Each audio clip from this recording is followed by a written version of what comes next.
Today at Investigate TV Plus, a mother refuses to give up the fight to reclaim her children from state custody. I knew that I was sober, and they were trying to tell me that I wasn't, and I had to jump through hoops and they already make you do a lot. She challenged what some call a flawed system and won back her kids. I've just worked so hard for this. Now it's finally like the end of it, you know. How her story could help find solutions for other families fighting to be reunited.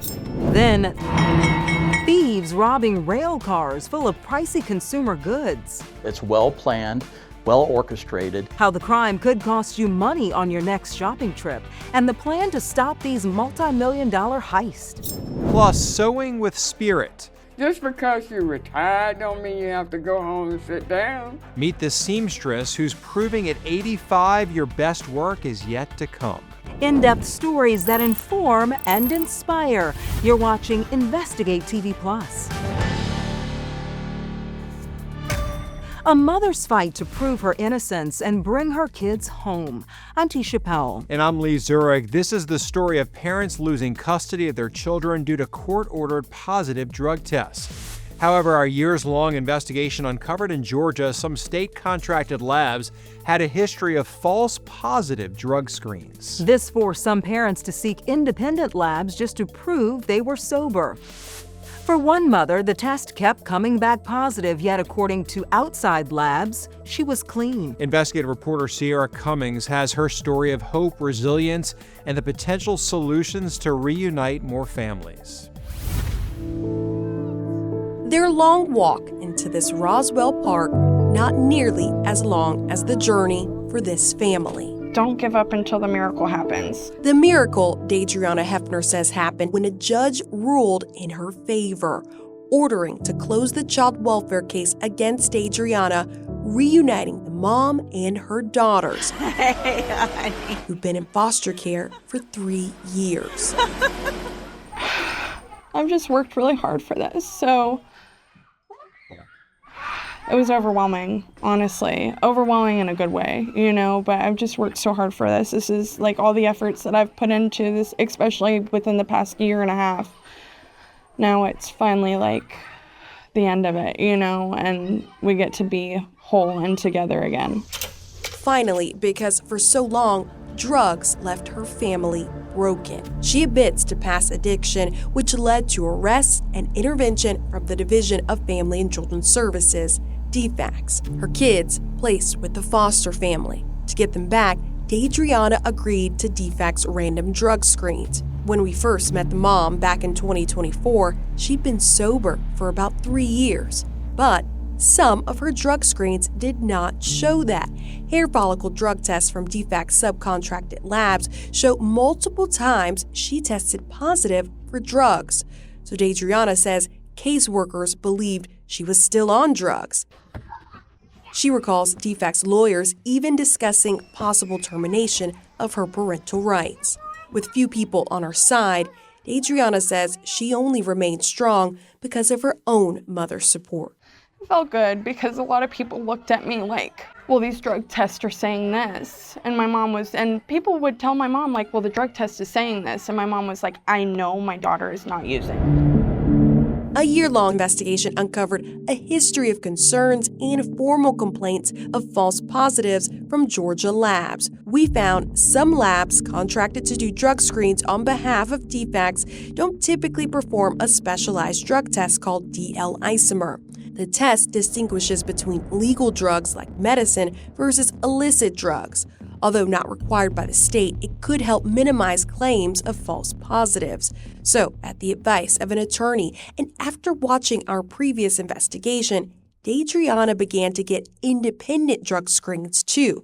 Every time DFACS tested her, she went to a third-party lab as well. They're not cheap. They're expensive. You know, I mean, I've come out of pocket money that I did not have just to prove my innocence. Yeah. So, would you say over the last few years you've spent hundreds and hundreds to do it? Absolutely. Wow. Absolutely. I mean, probably about $1,000. But a process that proved priceless. For these very moments, armed with repeated negative drug screens from independent labs, Dadriana was able to fight in court and win custody of her kids. I was upset at the system, really, because I knew that I was sober and they were trying to tell me that I wasn't, and I had to jump through hoops and they already make you do a lot, and I was doing all of that, but then I had to do even more to prove that I was sober, and it took longer, but I'm where I'm at now. Investigative reporter Sierra Cummings joins us now. Sierra, you've been covering this for 2 years and spoken with parents fighting for their families. Lee, it's not just Deidreana. We talked to several parents, including William Brock, who say they did not know independent testing was an option. And while it's costly, it did help prove their sobriety. William lost custody of his daughter after going to prison on drug charges. He admits to past addiction, but says he turned his life around and stayed sober. So for months, anytime he had to do a DFACS drug screen, he would turn around on that same day and get an independent drug screen done. Armed with those results, a DFACS judge ruled in his favor and closed his case. While families have found resolutions, Sierra, this investigation has also exposed the need for systemic change. We talked to the former DFACS director, juvenile judges, and family advocates who all affirm the state's hair follicle testing process needs to be reconsidered, whether that's how those hair follicle tests are used in child custody cases or conducting the specialized tests to help rule out false positives. These are not one-offs. This actually is kind of just routine in our child welfare system. At this point, this bureaucracy is knowingly recommitted, doubling down, or at least sustaining its kind of routine practices of relying on these fallible drug tests. DFACS does not comment on specific cases, citing confidentiality laws, but a spokesperson previously told us they do plan to conduct an internal audit to address the allegations of false positives. We know that they also sent a memo to all their drug screen providers reminding them they must adhere to federal guidelines when it comes to drug screens. Thanks, Sierra. If you'd like to see all of her stories about hair follicle drug testing and the different avenues to help reunite families, head to InvestigateTV.com and search Stolen Sobriety. Still to come, he's best known for selling cars, but his next pitch could help save a life. I want guys to know that you need to check yourself. If you suspect something, don't wait. One Michigan man's warning after surviving a common cancer not often found in men. But first, filching from freight trains. It's really created a market for a lot of these gang organizations. We uncover a spike in increasingly sophisticated railway heists and what's being done to protect America's supply chain from thieves.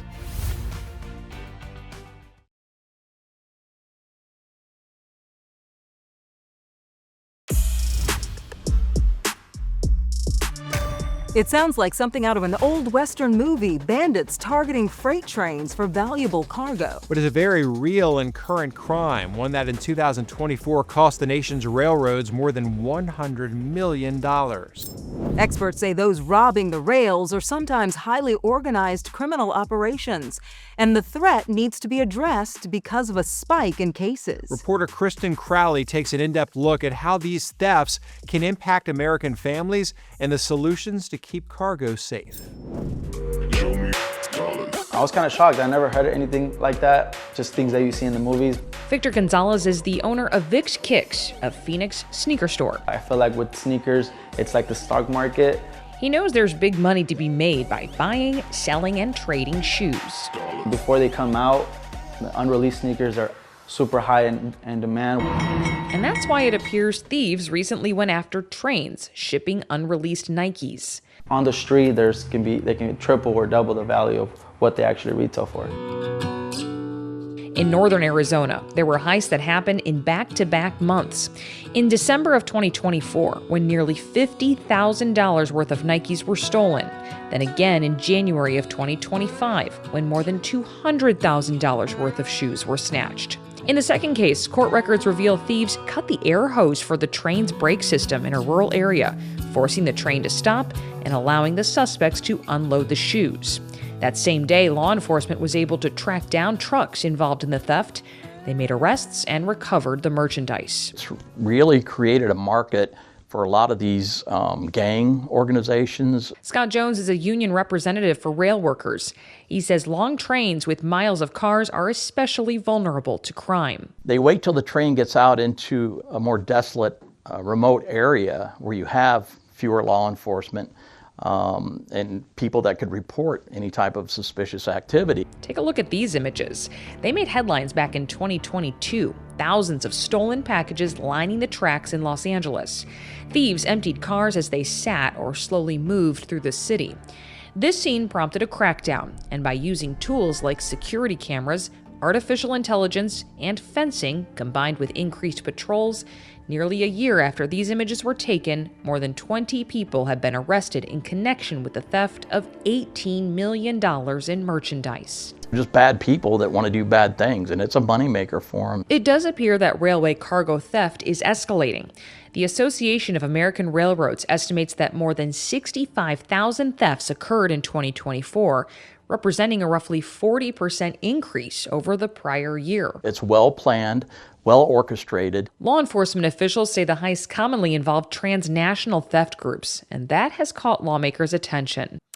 Are there any additional connections to international cartels? The Mexican national nexus for rail freight is the strongest. Chief Will Johnson with the BNSF Railways Police Department has been pushing for the feds to take action. Having the ability to have a federally directed task force with the United States Attorney's Office is the only way that we're going to be able to peer into those organized networks and dismantle the command and control that is taking place. Johnson testified at a U.S. Senate hearing examining the threat to consumers and the supply chain. Because the cops in the field, they can keep arresting the bad actors every day until we take out the command and control elements of these organizations.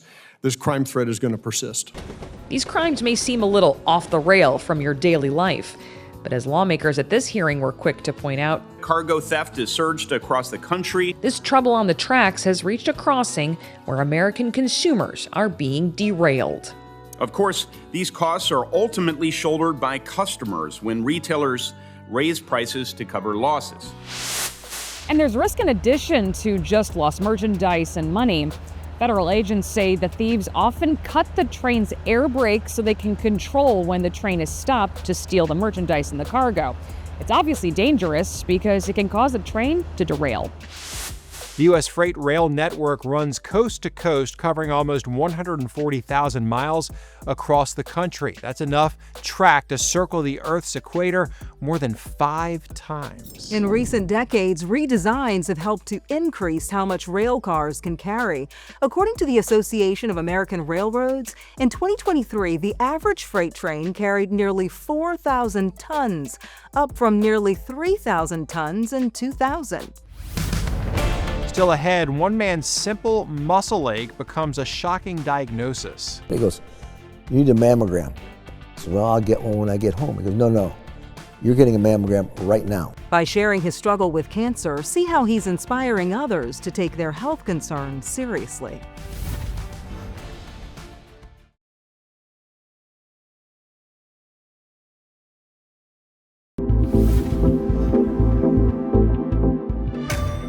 Breast cancer impacts millions of American women every year, but while rare, men can get it too. The American Cancer Society says awareness is key to catching breast cancer. Since it's more common in women, they tend to be more cognizant about warning signs. It's why a well-known Michigan businessman is putting a male face to the disease. Reporter David Andrews has his pitch for men to get their symptoms checked.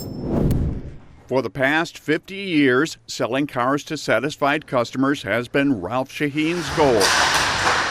The goal here, the personal satisfaction of stopping a goal. 2 to 3 times a week, Shaheen is minding the net in his seniors over 60 hockey league. It just releases all the tension and you forget for a while all your worries and woes. And this 74-year-old has had his share of worries and woes since early 2024. It all began during a routine workout session. We were doing some stretches against the wall and I pressed against the wall and I went, "Oh man, that's sore." His initial thought must be a hockey injury. And I kind of just blew it off like, Most guys do, and it'll get better, it'll get better, it'll get better. But it never did. And eventually, Shaheen found himself at the Cleveland Clinic for a physical. He looked at it, he goes, "You need a mammogram." I said, "Well, I'll get one when I get home." He goes, "No, you're getting a mammogram right now." Ralph Shaheen walked out of the Cleveland Clinic with a diagnosis and into his home hospital, McLaren Carmano's Cancer Institute, to get his breast tissue tested. They did the biopsy, and he goes, "Got to come off." It's the medical confirmation he was dreading. Breast cancer. Male breast cancer. How shocked. Who knew? And I have Dr. Mira's primary. Correct. It's rare, accounting for less than 1% of all breast cancer cases. The diagnosis left Ralph Shaheen 100%. Terrified at first, but then I said, you got to ask people to pray for you, put it in God's hands. You really just want to make sure you don't lift your hands up too far that you miss in areas. And in the hands of oncologists like Dr. Jathan Rana. Do you get swelling in the arm at all? No. Shaheen had his nipple and the cancerous tissue behind it removed. This checkup focusing on self-examination. What am I looking for, a lump? Yep, exactly. Dr. Rana says men normally have later stages of breast cancer because they don't get annual mammograms. Shaheen is fortunate he caught his early at stage 1. The vast majority of men have a good outcome, just like in women, if they are caught and detected at an earlier stage. It looks like it's a little darker too. That's the radiation. Will that go away? Yeah. Shaheen endured 4 weeks of radiation treatments and 4 rounds of chemotherapy after surgery. My wife Denise was just a sweetheart and gave me all the support in the world, went to my chemo. My daughter went to my chemo with me. They were scared too. Those fears eventually gave way to a fighting spirit in his face-off against breast cancer and the goal of being cancer-free. I feel wonderful. I feel great. I never stopped exercising. I never stopped playing hockey. Now, along with selling cars, he's giving free advice. I want guys to know that you need to check yourself. If you suspect something, don't wait. Coming up, using passion to find purpose at any age. I just feel like I'm supposed to work. It makes me feel better. Meet the 85-year-old who traded retirement for her dream job.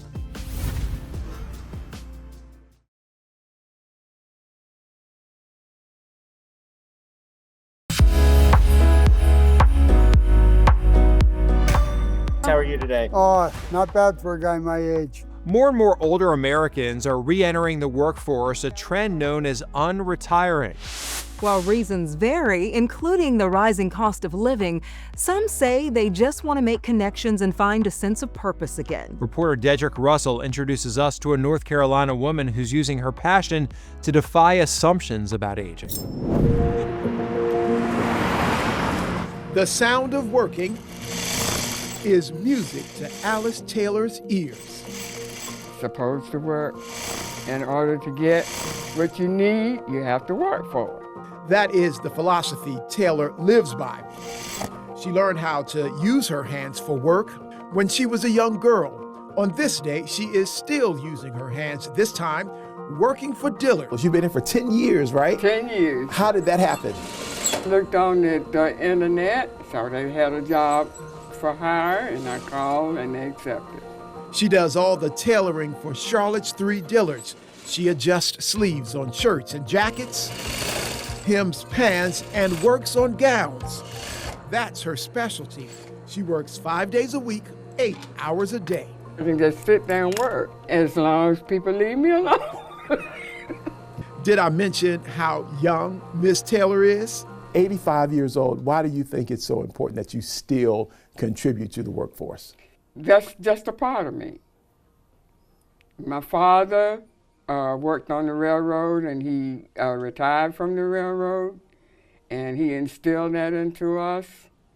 That was what we were supposed to do.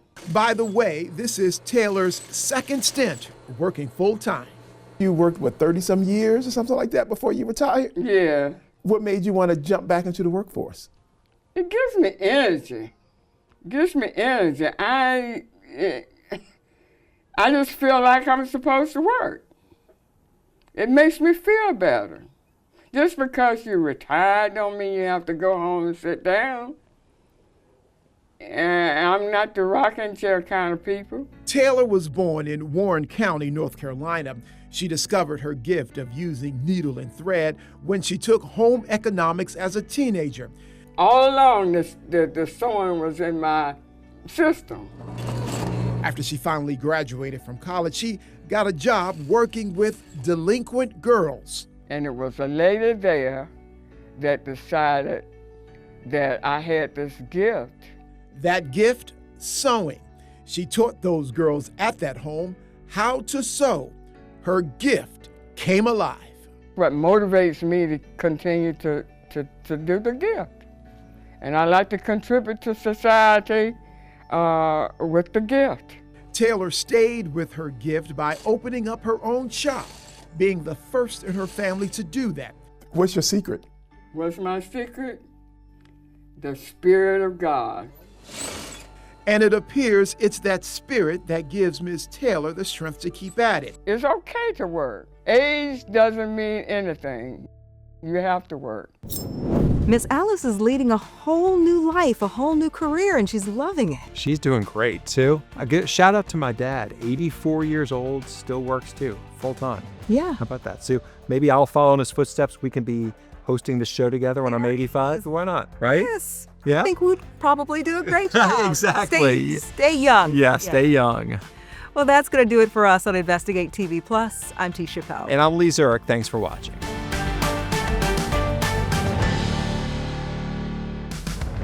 On the next Investigate TV Plus, nitrous oxide is gaining popularity as a recreational drug, with deaths and injuries connected to the gas increasing. To know that my son's life was taken because somebody wanted to get high was a very hard pill to swallow. We dig into the deadly consequences of nitrous oxide abuse and examine efforts to regulate it.